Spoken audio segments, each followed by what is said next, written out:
What is up, everyone? JD here. I hope you're doing well today. We're going to be doing the disassembly and maintenance of my CJRB Premium Ekko. Let's get into it.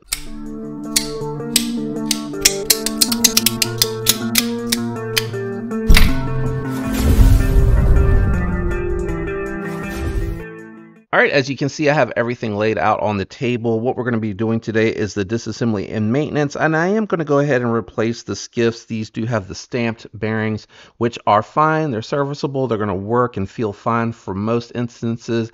I have had a couple of those stamped bearings where the ceramic balls have fallen out, or they were stamped a little too tight, so they felt gritty even after doing a little bit of cleaning and lubing myself. And I just prefer the skiff bearings in these instances, especially on my more premium M knives, and this one also being from the wife. I really wanted to go ahead and just swap those out. So what we're going to go ahead and do is we're going to go ahead and remove the pocket clip.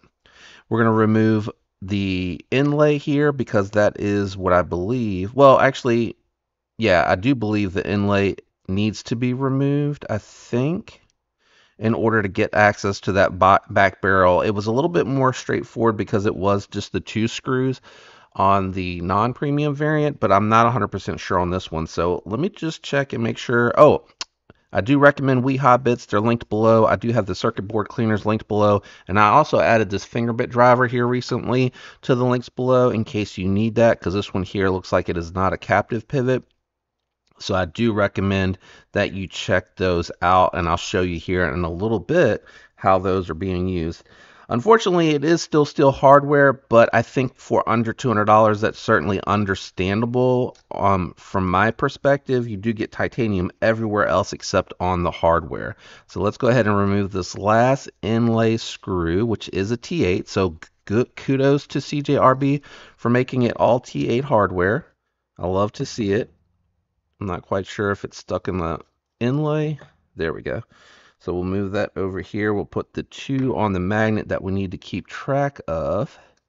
Let's see if that inlay comes out. Does that inlay come out? All right, let's see if the screw will undo without, nope, you definitely need the captive tool here. So the way that I do this is I insert this T8 first, and then that allows me to kind of lock it in the palm. And then if I find that that doesn't work, what I'll do, no, that worked perfectly. What I would say is what I'll do after that, oh, it's we're gonna have to flip this pivot. It's coming out the other side. So it's coming out the front side. I will flip this pivot over since it's not captive and doesn't have any markings in any sort of way, shape, or fashion. Let me put that over here. What I was going to say is if that doesn't work, what you can also do is bring that down into your thumb, like the webbing of your thumb, and you can, hold on here, this is really tight. Did I grab the wrong bit? You can hold this in place. It works really good, and then you can work your tool from this side over. So you can do that if it's really tight. It is a little awkward still for me with the larger hands, but it really isn't that bad, to be honest with you. So let me see. I don't know if there is a screw here.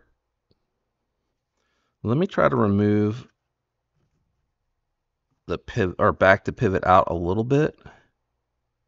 Let me just see if it starts to separate.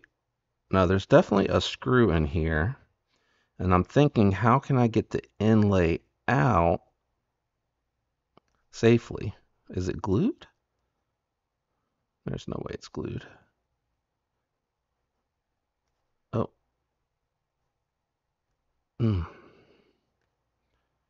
Let's see here. Let's take this out.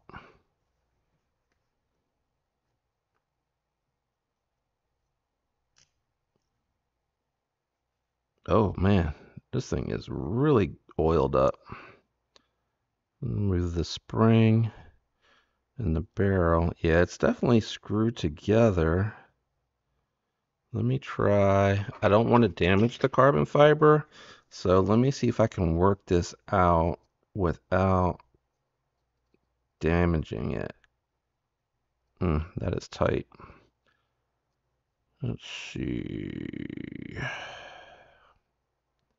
Let me take this inlay off just to see. I usually don't like to deconstruct something this much, but I am having a little bit of a hard time figuring out where the screw that assembles all this together is hiding. Let's see. Hmm.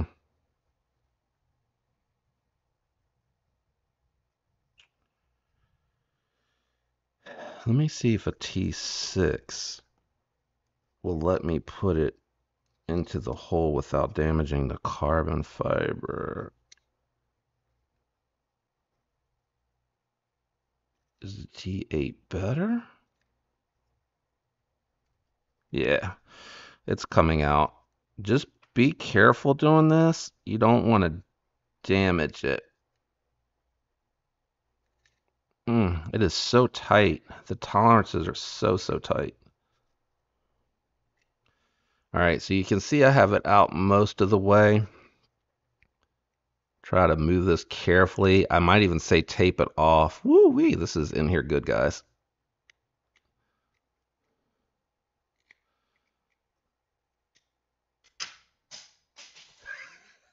That went flying. I would probably say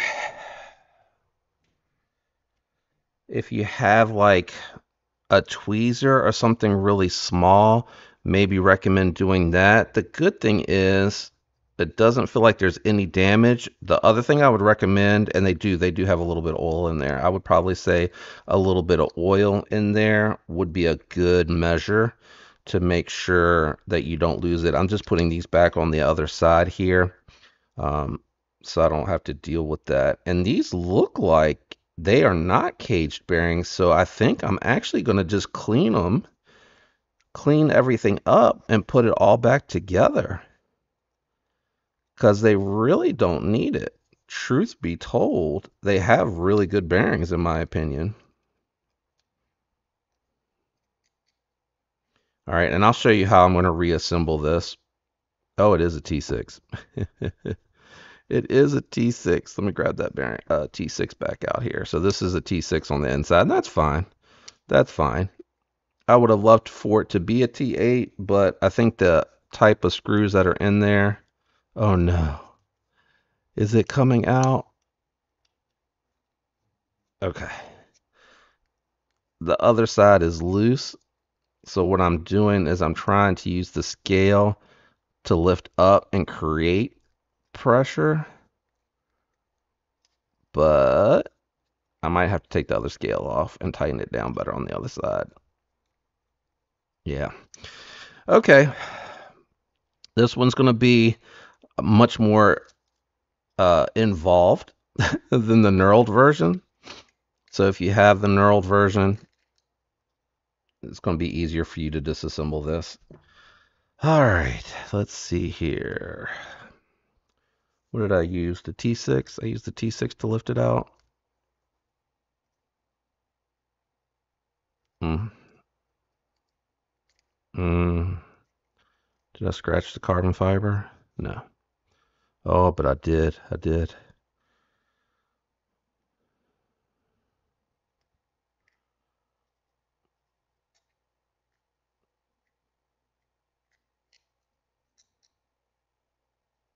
Mm. Guys, I'm not sure how I'm going to get this out.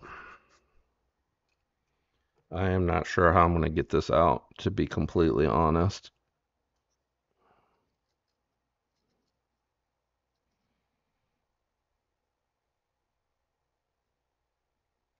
I'm scratching it too. Shoot. Let me think for a second.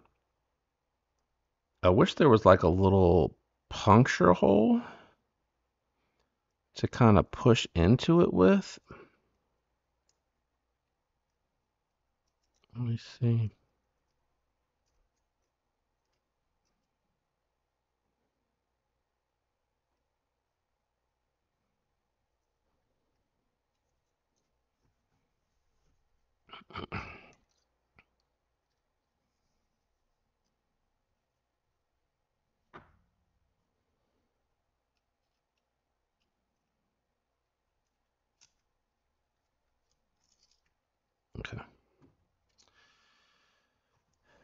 Let me see now that the scale's off, if I can figure out a way to disassemble this.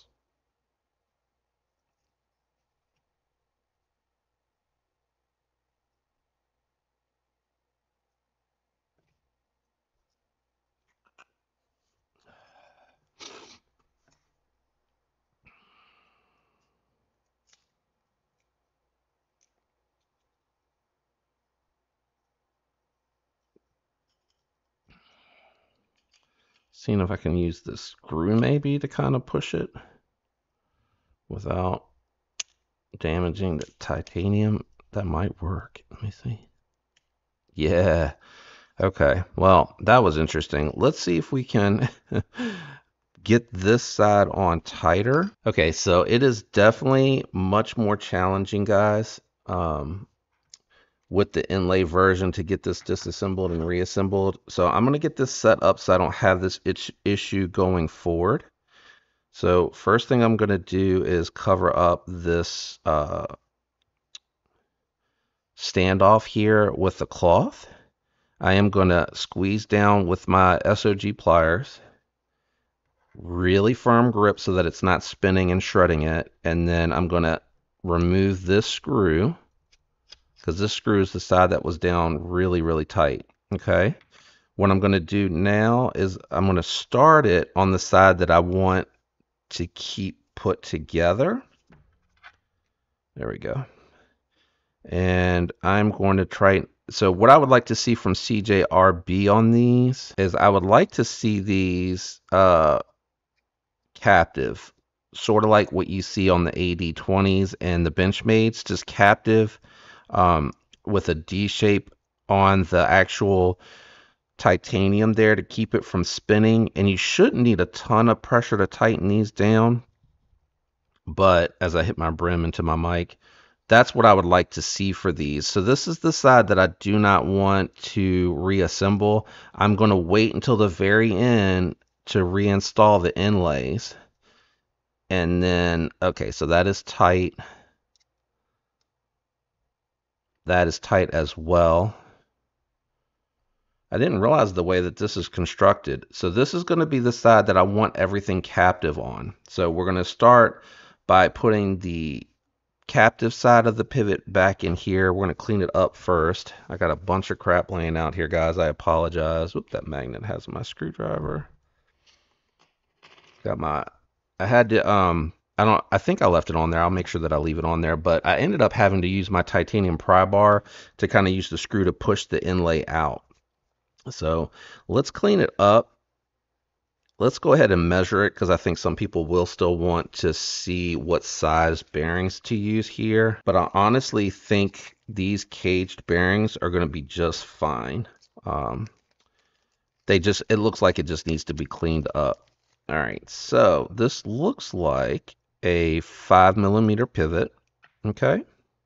And it looks like, I am telling you guys, if it could go wrong in this disassembly, it has. Like, I legit just flung the bearing onto the floor and had to find it. I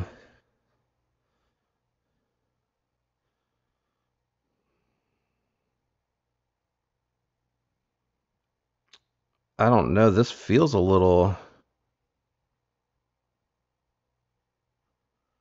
All right, so 5mm feels like it's the... Yeah, 5mm 3/64 ball.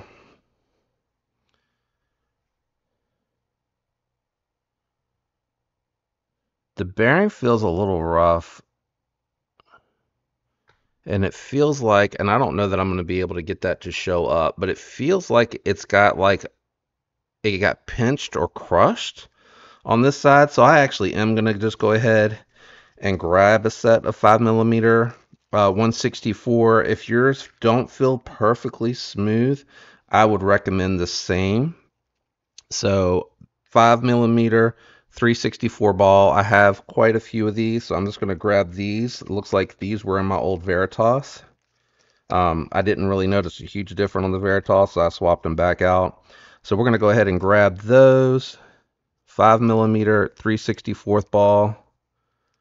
We'll go ahead and put this back in the pack. So what really happens here is you see these look a little bit smaller, but they actually have 15 balls versus 10 on the factory bearings, and immediately I can feel these rolling really smooth, whereas this one here, it might be because, let me see.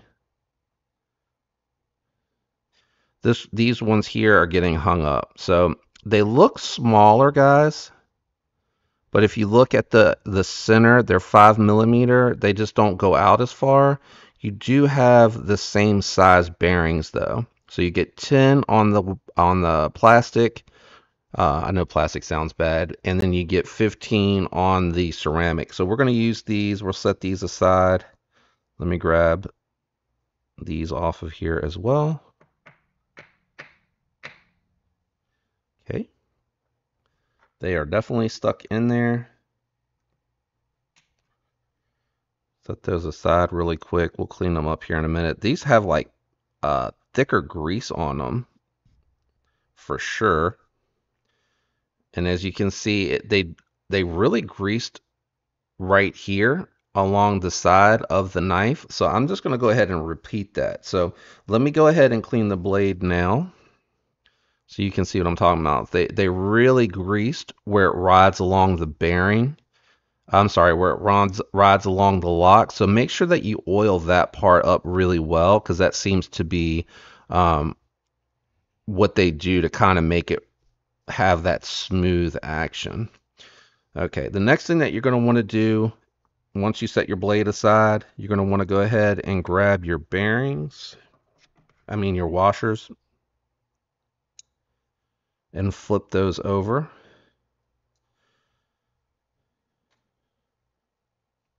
so that you have a smooth, fresh track.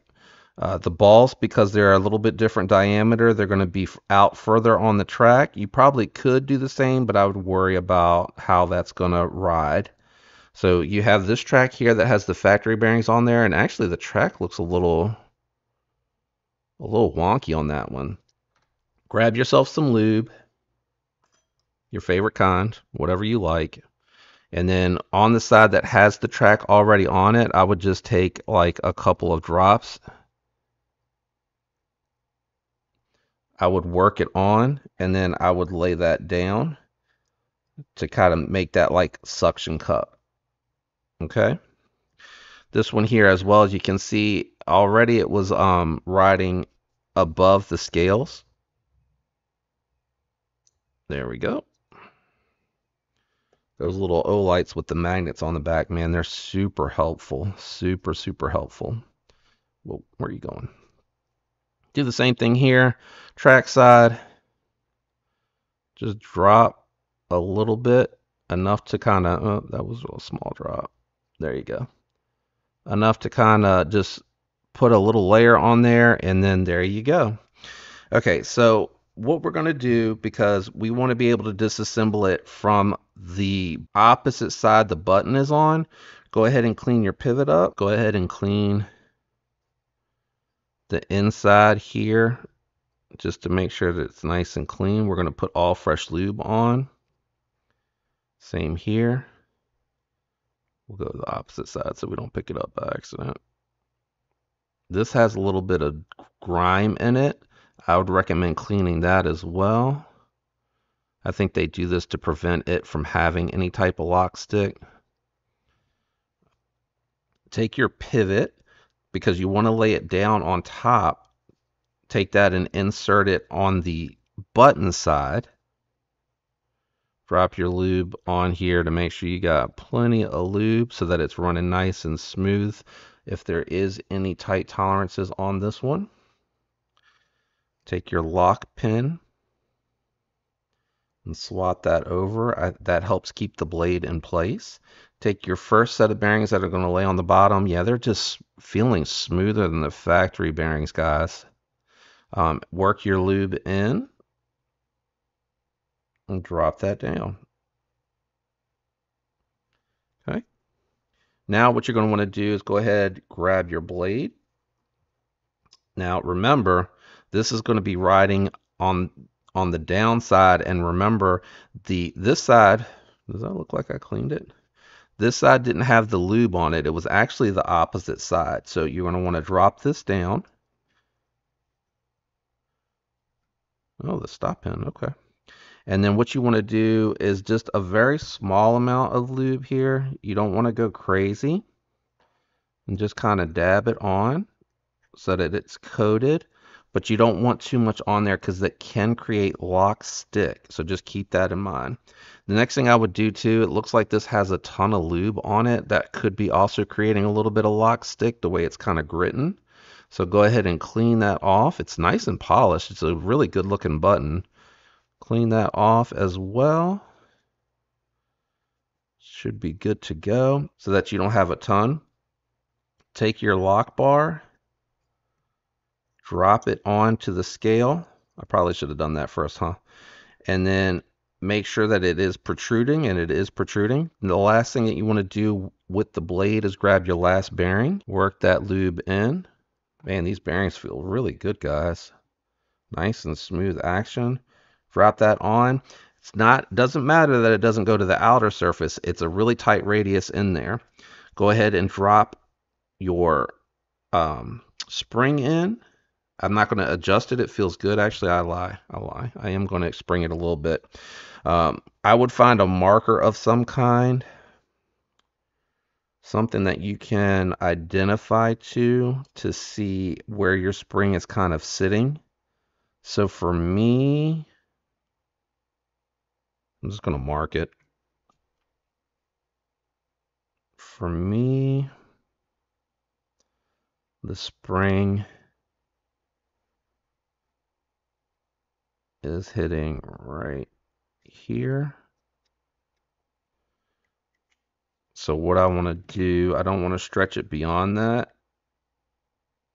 I just wanted to get it close to that. So we're just going to pull it a little bit. Kind of use that as a marker. Yeah, so now I'm right over the first part of the line, which would have been beside the Sharpie. Let's go ahead and drop that on. We'll see if it makes any difference. It may not. And it may be that I have to kind of take it apart and compress it again. Don't forget to reinstall your lanyard pin. These holes are for your scales. And I think everything is lubed. I'm just looking it over to make sure. You'll feel the spring kind of fall into that hole. I hope. There it goes. Yeah, it kind of fell in there. And then just kind of work everything in until it locks into place. What you'll want to do is grab your pivot bolt, drop that on, and that will keep everything in place. Grab your T8. Go ahead and go down tight as it'll let you go. Come on. It's not wanting to grab. There we go. Yeah, so it is starting to want to resist. So let's go ahead and put my finger on that non-captive side.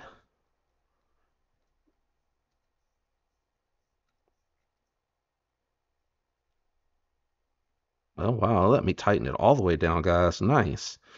Okay, what we'll do now is we'll grab our T6. T6 for the inlay here. We're going to tighten it down. Oh, why does that feel so tight? Feels a little gritty. Let me try to clean that screw up a little bit. Feels like there's too much on it.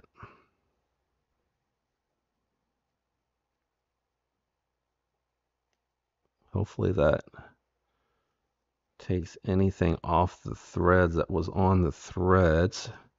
Felt very gritty, and I'm not gonna lie, this particular bolt feels super shallow. The magnet's so strong it's kind of pulling it off track.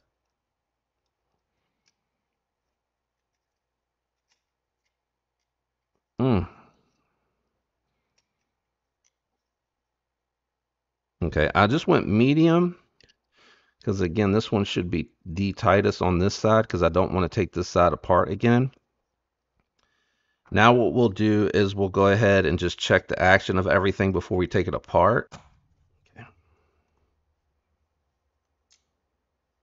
Nice and centered.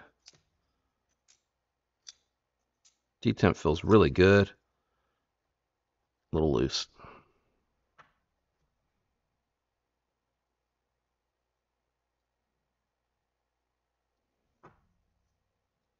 No play.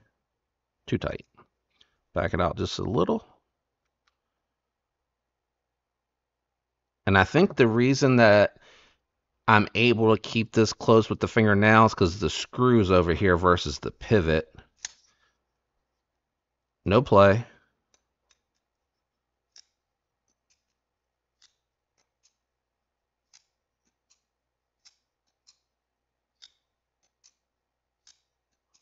Oh, the action feels really good, guys.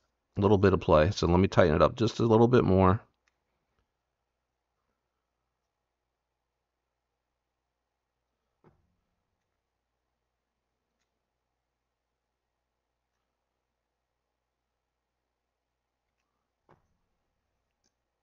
A little too tight. These, I did notice this on all my Echoes. They are just a fine tune, like any movement makes a big difference. All right, I feel good about that. Let's go ahead and reinsert the inlays.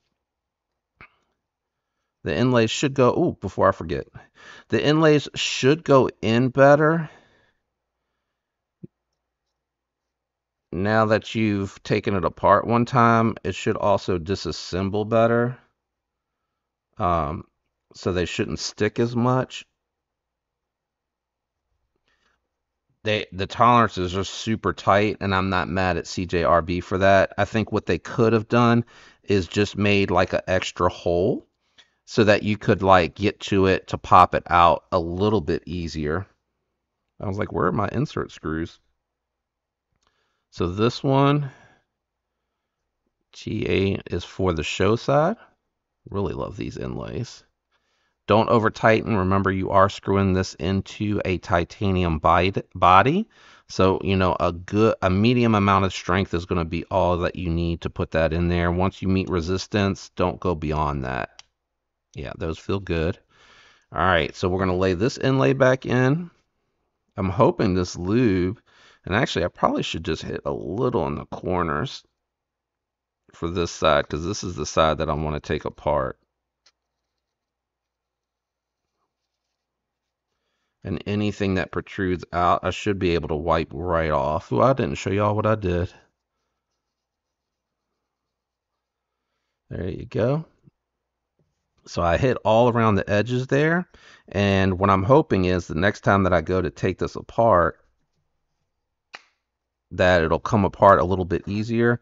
I did intentionally overlay on the outsides, so it may for a little while seep out, but I'm hoping that the next time I go to put those in, they'll come apart a little bit easier. So take your short screw and drop that in, T8 again to reinstall this one, and it'll be much easier to disassemble next time because it'll be just this screw and all of this side, and then I think these two holes make it a little bit easier to take apart. And I do have a tool in the garage, so if I do the maintenance video in the future, I will share with you what that tool is and where to get it. It will be just a whole lot easier with that tool to take it apart. It's like a really fine point hook that'll make it so much easier to pull that scale out next time. You just got to take your time, go slow, and just be careful because you don't want to damage your carbon fiber inlays. If you have the jig titanium version of the premium, shouldn't be an issue at all.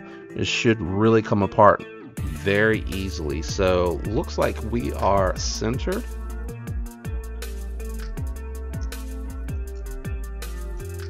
Good action, and I didn't mind putting it the rest of the way together because and it's locked up solid.